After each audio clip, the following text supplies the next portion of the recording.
Je vous demande de nous dire où sont ces 250 individus, quelles sont les poursuites pénales qui seront engagées contre eux.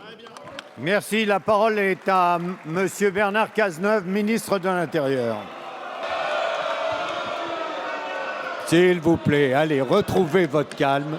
C'est le ministre, c'est le gouvernement qui décide quel est le ministre qui répond.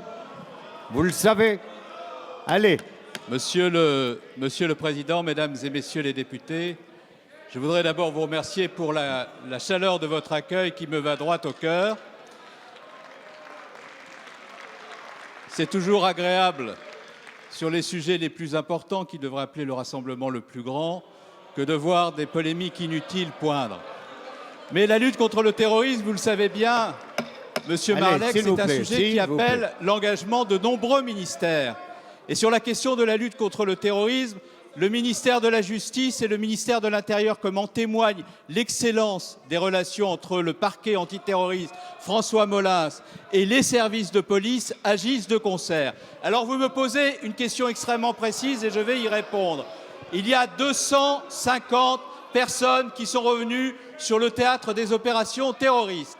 Après le retour de ces 250 personnes, il y a eu 232 interpellations, il y a eu 168 incarcérations, il y a eu 60 contrôles judiciaires. Par conséquent, Monsieur Marleix, lorsque vous laissez entendre à la représentation nationale et par conséquent aux Français qu'il n'y aurait pas de fermeté face aux terroristes qui rentrent des opérations terroristes, après ce que je viens de vous indiquer, vous maniez la contre-vérité. Et le sujet de la lutte contre le terrorisme mérite beaucoup mieux que les contre-vérités et les mises en cause injustes de ministres qui, comme la garde des Sceaux, sur la question de la lutte contre le terrorisme, donnent le meilleur d'eux-mêmes, prennent les décisions qui doivent être prises. Et les Français ne s'y trompent pas. Ils savent la détermination qui est la nôtre et qui savent que cette détermination sera sur le métier jour après jour, car la guerre contre le terrorisme, nous la gagnerons.